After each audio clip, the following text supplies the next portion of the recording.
요한복음 6장 38절에서 39절입니다. 신약성경 153면에 있습니다. 요한복음 6장 38절에서 39절입니다. 우리 천천히 한 목소리로 함께 읽겠습니다. 내가 하늘에서 내려온 것은 내 뜻을 행하려 함이 아니요 나를 보내신 이의 뜻을 행하려 함이니라. 나를 보내신 이의 뜻은 내게 주신 자 중에 내가 하나도 잃어버리지 아니하고 마지막 날에 다시 살리는 이것이니라. 아멘. 할렐루야. 제가 어느 드라마에서 봤던 장면입니다. 어느 드라마에서 좀 이렇게 초라해 보이고 또 생계가 좀 곤란해 보이는 어떤 한 여인이 이제 조선시대 배경의 드라마인데 자신의 이제 금 비녀를 팔려고 하는 거예요. 아마 생계가 곤란해서 그걸 팔아서 먹고 살려고 금 비녀를 팔려고 하는데 이 금 비녀를 사겠다는 이 상인이 눈탱이를 치는 거예요. 한 10냥만 주겠다는 거예요. 금 비녀. 여러분 금값이 지금은 어마어마하게 높잖아요. 10냥이면 얼마인가? 제가 이렇게 봤더니 한 냥이 한 5만 원 정도 한대요. 요즘 시세로. 당시 쌀 한 섭이 한 5냥 또는 6냥 정도 됐는데 한 섭의 무게가 한 130kg 정도 된대요. 그러니까 20kg로 나눴을 때에 한 쌀 20kg가 한 5만 원 정도 하잖아요. 그러니까 한 5만 원 뭐 이 정도 되는 것 같아요. 한 냥이. 그럼 50만 원에 그 금비녀를 사겠다는 거예요. 말도 안 되죠. 그러자 어떤 그 젊은 아씨가 딱 그 사이를 비집고 들어가서 가격 똑바로 쳐달라고 당신 왜 이렇게 금비녀를 싸게 살려고 하냐고 따지는 거예요. 그러자 이 상인이 그렇게 얘기합니다. 저 여인 소방 맞은 사람이라고, 애 못 낳아서 소방 맞은 여자라고, 저 앞섭 저고리 앞섭 잘린 거 보라고. 그때 저고리 앞섭이 싹 잘린 거예요. 소방 맞은 여자의 표신 거예요. 아니 누가 부정타게 재수없이 소방 맞은 사람 물건 사냐고. 나나 되니까 그래도 10냥이라고 쳐주는 거라고. 그랬더니 이 아씨가 그래요? 하면서 금비녀를 잠깐 빌려서 이 금비녀 갖고 싶은 사람, 그랬더니 거기 모였던 사람이 저요 막 하는 거예요. 사람들의 반응을 보더니 갑자기 금비녀를 땅에다 탁 떨어뜨려 버리고 발로 밟고 막 흙을 묻히는 거예요. 그리고 다시 들어서 또 외치는 거예요. 그래도 이 금비녀 갖고 싶은 사람, 그랬더니 사람들이 저요 하면서 아니 뭐 더러워지면 어때? 금인데 막 이렇게 얘기하는 거예요. 그러자 의기양양한 표정으로 그 여인이 상인을 보면서 이렇게 얘기를 합니다.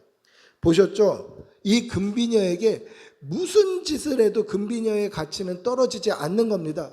이 여인도 마찬가지입니다.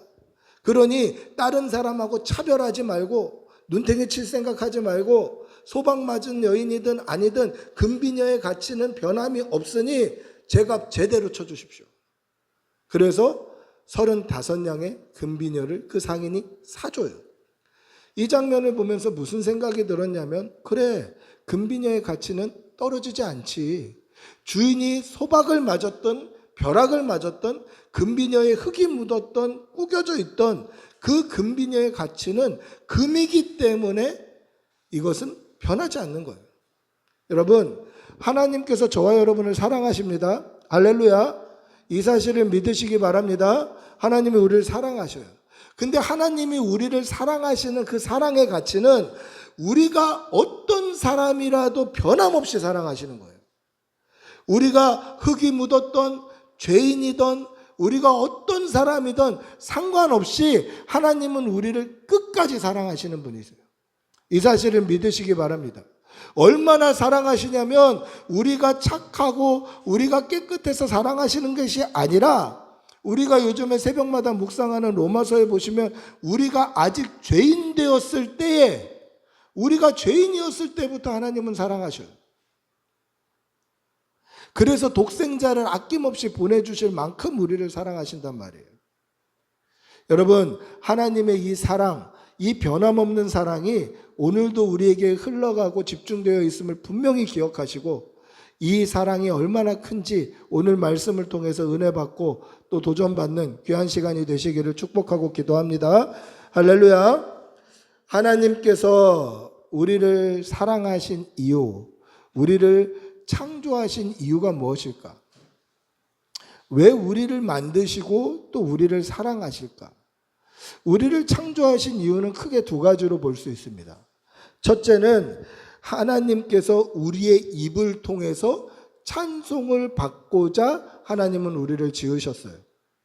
우리 말씀 한 구절 찾아 읽어볼까요? 이사야 43장 21절입니다. 이사야 43장 21절 같이 읽어보겠습니다. 이 백성은 내가 나를 위하여 지었나니 나를 찬송하게 하려 함이라. 아멘. 하나님께서 창조하신 이유가 뭐라고요? 나를 위해서 지었는데 나를 찬송하게 하려 함이다. 여러분, 이런 의문이 드나요? 아니, 하나님이 우리를 창조하신 것은 창조 시기에 있었던 일인데 이거는 지금 이사야 선지자에게 얘기하고 있는 거 아닙니까? 그 가운데 시간이 얼마나 공백이 크고 세월이 많이 지났는데 하나님께서 이것 때문에 우리를 지으셨다고요? 아, 납득이 안 갑니다. 뭐 이렇게 생각할 수 있나요? 그렇게 생각할 수 없는 이유는 하나님은 창조 시부터 지금까지 이사야 시대뿐만 아니라 오늘 우리가 살아가는 이 시대까지 변함이 없으신 분이에요. 하나님은 변함이 없으십니다. 하나님께서 우리를 지으신 이유가 뭡니까? 오늘 우리를 살게 하신 이유가 뭐죠? 하나님을 위해서 지으셨는데 우리의 입을 통해서 하나님을 찬송하게 하기 위해서 우리를 지으신 거예요. 찬송이 뭡니까? 하나님을 칭찬하는 거예요. 아랫사람이 높은 사람을 칭찬하는 것이 찬송이에요. 그러면 하나님이 우리에게 오늘 받고자 하시는 게 뭡니까? 하나님이 창조하신 세상, 우리가 살아가는 세상, 우리에게 주신 은혜, 우리에게 주신 그 이 생명까지도 하나님 앞에 높여드리는 거예요. 하나님 감사합니다. 하나님 찬양합니다. 우리에게 이런 환경을 주셨군요. 우리에게 이런 건강을 주셨군요. 우리에게 이런 가족을 주셨군요. 우리가 일할 수 있는 이런 회사와 일터를 주셨군요. 우리의 입을 열어서 하나님이 하신 모든 일을 찬양해야 돼요. 사랑하는 성도 여러분, 하나님은 우리의 입을 통해서 영원히 찬송받기를 원하셔요. 따라서 우리는 삶의 순간마다 입을 열어서 정말 버릇처럼 하나님을 높이고 찬양해야 됩니다. 날마다 하나님을 찬양하고 하나님을 높이는 그 말이 우리 입에서 끊어지지 않기를 축복하고 기도합니다. 할렐루야. 두 번째 이유는 하나님의 대리자로 이 땅을 영원히 다스리라고 우리를 창조하셨어요. 우리 창세기 1장 26절 한번 읽어볼까요? 창세기 1장 26절입니다. 창세기 1장 26절 천천히 읽어보겠습니다. 하나님이 이르시되 우리의 형상을 따라 우리의 모양대로 우리가 사람을 만들고 그들로 바다의 물고기와 하늘의 새와 가축과 온 땅과 땅에 기는 모든 것을 다스리게 하자 하시고. 할렐루야. 하나님께서 삼위 하나님의 형상을 따라 삼위 하나님의 모양대로 사람을 창조하신 이유가 뭡니까? 하나님이 지으신 모든 것, 하늘과 땅과 바다와 그 가운데 있는 모든 것을 다스리라라고 하나님께서 사명을 맡기신 거예요. 하나님의 대리자로 맡기신 거예요. 그래서 사람을 보면 하나님의 형상과 하나님의 모양과 하나님의 호흡이 느껴져야 되는 거예요. 그래서 하나님의 대리자로 이 땅을 맡기신 거예요. 여러분, 그럼 또 이런 의문이 들죠. 아니, 하나님의 대리자로 이 땅을 맡기신 거는 우리 사람에게 있어서는 좀 피곤한 일 아닌가요? 편안하게 놀고 먹고 싶은데 하늘과 땅과 바다와 그 가운데 있는 것과 기는 것과 모든 것을 하나님의 권세와 권위로 다스려라. 하나님의 대리자가 되라. 좀 피곤한 것 같은데요. 이런 생각이 듭니까? 이건 하나님의 아주 절절한 애정 표현이에요. 무슨 얘기냐면 아버지가 대기업 회장인데 그 아버지께서 그 대기업을 아들에게 상속해 주는 거예요. 그러면 상속을 해주면 그 아버지가 누렸던 대기업 회장의 권위와 권세가 이 아들에게로 돌아가고 그 아들은 아버지의 권위와 권세를 가지고 그 대기업을 운영해 나가는데 그거를 보는 아버지가 얼마나 흡족하겠어요. 다 컸네. 아기가 또만 다 컸네. 다 커서 내가 하던 일들을 정말 아무런 문제 없이 해가고 있네. 잘 키웠네. 흐뭇한 거예요. 사랑의 표현, 애정의 표현인 거죠. 하나님께서 이 땅을 우리에게 맡기신다는 것은 하나님이 상속해 주신다는 거예요. 하나님의 아들, 하나님의 자녀, 하나님의 기업을 물을 자로 인정해 주시는 거예요. 그래서 하나님의 모든 권위와 권세를 그 하나님의 피조물인 사람에게 맡기심으로 말미암아 하나님의 대리자로 영원히 이 땅을 다스리게 하신 거예요. 이게 창조의 이유인 거예요. 여러분, 하나님이 우리를 창조하신 이유가 뭡니까? 우리를 지으시고 오늘도 생명 주셔서 살게 하신 이유가 뭡니까? 두 가지. 하나님의 찬송을 부르게 하기 위해서, 하나님이 우리의 입을 통해서 칭찬받고 싶으셔서 하나님이 우리를 만드셨고, 또 한 가지 하나님의 대리자로 이 땅을 다스리라고 우리를 지금 이 순간 살게 하시는 거예요. 여러분, 이거 하나님의 애정 표현이고 하나님의 사랑의 표현이에요. 이 사실을 믿으시기 바랍니다. 할렐루야. 하나님의 이 사랑은 창조 때부터 지금까지 변함없이 흘러가고 있어요.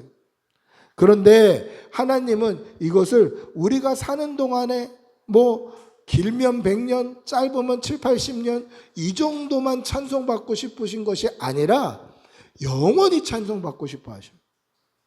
영원히 찬송받고 영원히 하나님의 권세를 가지고 다스리기를 원하셨단 말이에요. 그래서 에덴 동산 중앙에 무엇을 두십니까? 생명나무를 두셔요. 그래서 그 생명나무 먹고 나와 함께 이 낙원 에덴 동산에서 영원히 함께 하자. 이게 하나님의 뜻이었다는 거예요. 이게 하나님께서 다 창조하시고 보시기에 심히 좋았더라, 내가 너무 좋다 너무 좋다 했던 그 그림, 그 장면이에요. 이 하나님의 뜻대로 이루어진 에덴 동산 낙원에서 네가 이 생명나무 먹고 나랑 영원히 살자, 나하고 영원히 살자, 영원히 나를 찬송해주고 영원히 나의 대리자로서 내 기업을 물을 자로서 너희가 이 땅을 다스려줬으면 좋겠다. 몇 년, 100년, 200년이 아니라 영원히 영원히. 이게 하나님의 뜻이었단 말이에요.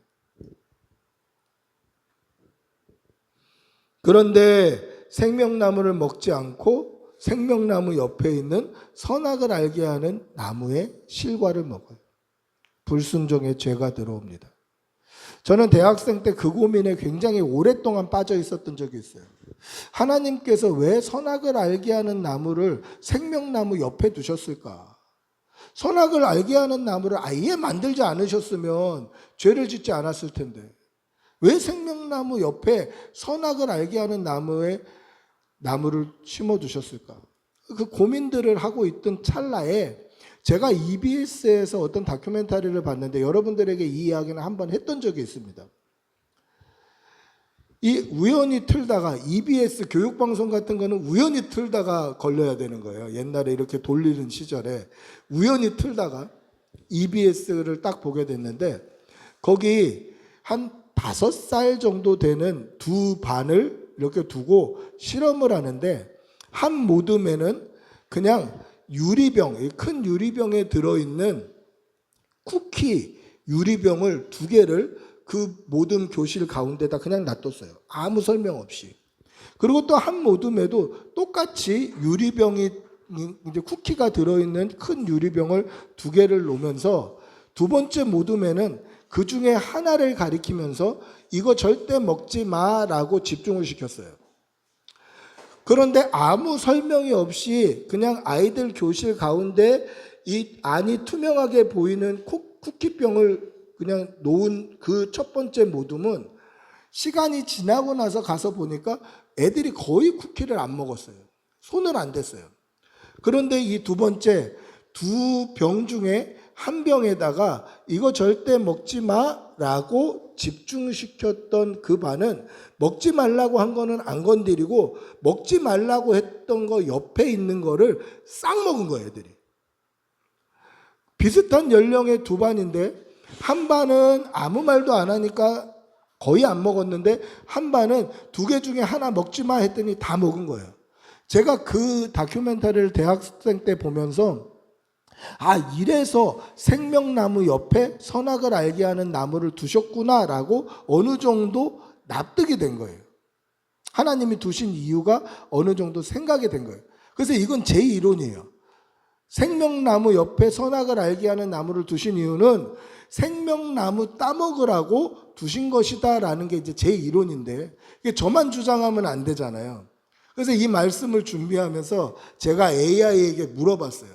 내가 과거에 이런 다큐멘터리를 본 적이 있는데 이런 다큐멘터리에 사용된 심리학적 이론을 누군가 연구해낸 그런 자료가 있으면 찾아주고 이 심리학적 이론이 무슨 이론인지 좀 나한테 가르쳐 달라고 이 AI에게 이제 질문을 넣은 거예요.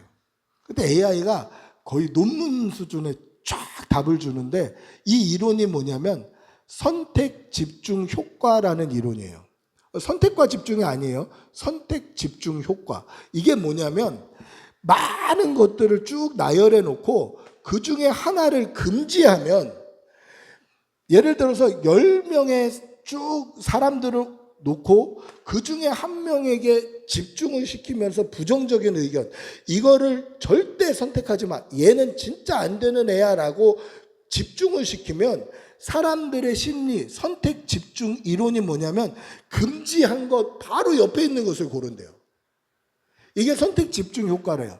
다시 더 쉽게 말하면 에덴 동산을 우리가 예를 들어서 다시 설명하면 에덴 동산 안에는 하나님이 지으신 정말 많은 과실수가 있었어요. 그리고 그것을 다 따먹어도 된다고 하나님이 말씀하셨어요. 그리고 그 동산 중앙 제일 잘 보이는 곳에 생명나무와 선악을 알게 하는 나무를 두셨어요. 그래서 에덴 동산을 보면 어디를 가든지 동산 중앙에 눈이 갈 수밖에 없어요. 생명나무와 선악을 알게 하는 나무에 눈이 갈 수밖에 없는 거예요. 그리고 모든 것을 다 따먹어도 돼요. 그런데 그 가운데 딱 하나 선악을 알게 하는 나무에 집중시키시면서 그것을 절대 따먹지 말라고 하신 이유는 그것 따먹지 말고 그 옆에 있는 것 따먹으라고 하나님께서 심리학을 이용하신 게 아닌가? 이런 생각이 드는 거예요. 그러니까 제가 혼자 생각하던 게 실제로 연구된 자료가 있더라고요. 선택 집중 효과. 여러분, 그러면 또 이런 생각이 들죠. 선악을 알게 하는 나무가 거기 있으면 아담과 하와가 아니래도 누가 따먹어도 따먹을 거 아니에요. 그러면 죄가 들어오는 거 아닙니까? 그거는 인류의 죄가 될 수가 없어요. 아담과 하와가 안 따먹었다면 인류의 죄가 될 수 없다라는 거예요.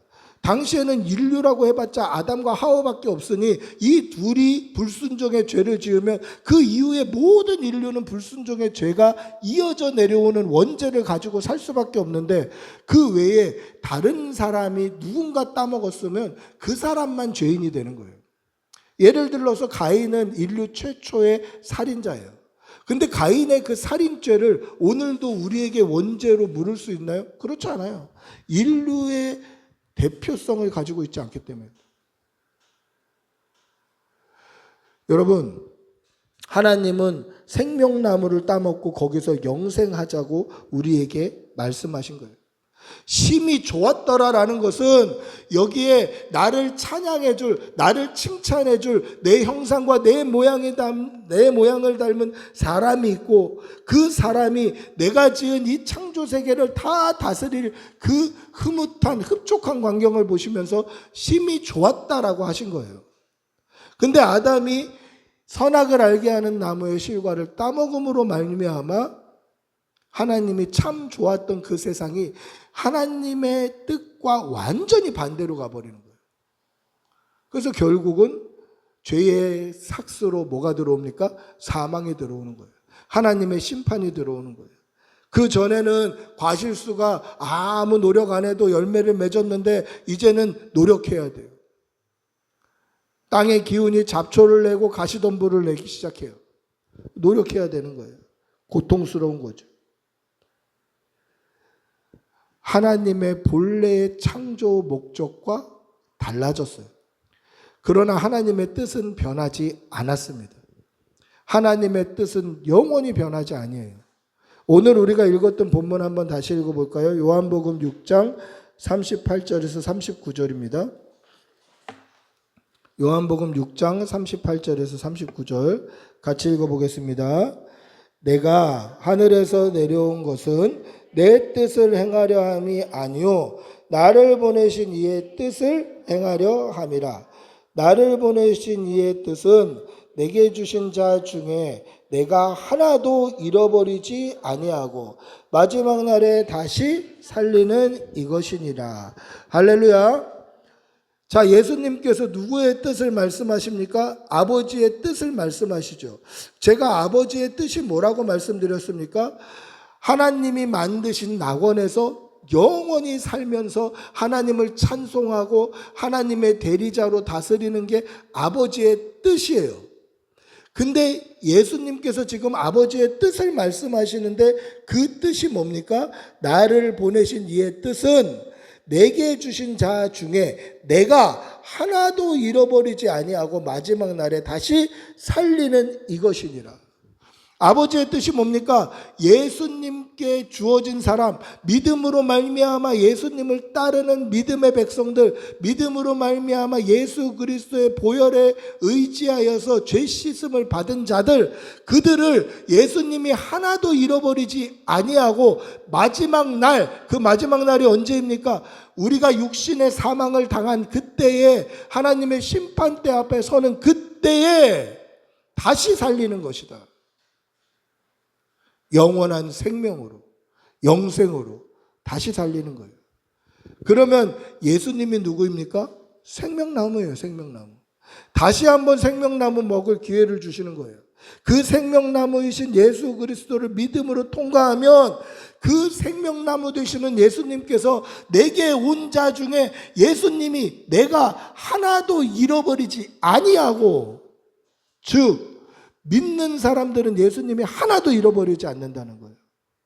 믿지 않아서 예수님께 나아가지 않는 자들은 어쩔 수 없지만 믿음으로 예수님께 나온 자들은 예수님께서 하나도 잃어버리지 아니하시겠다.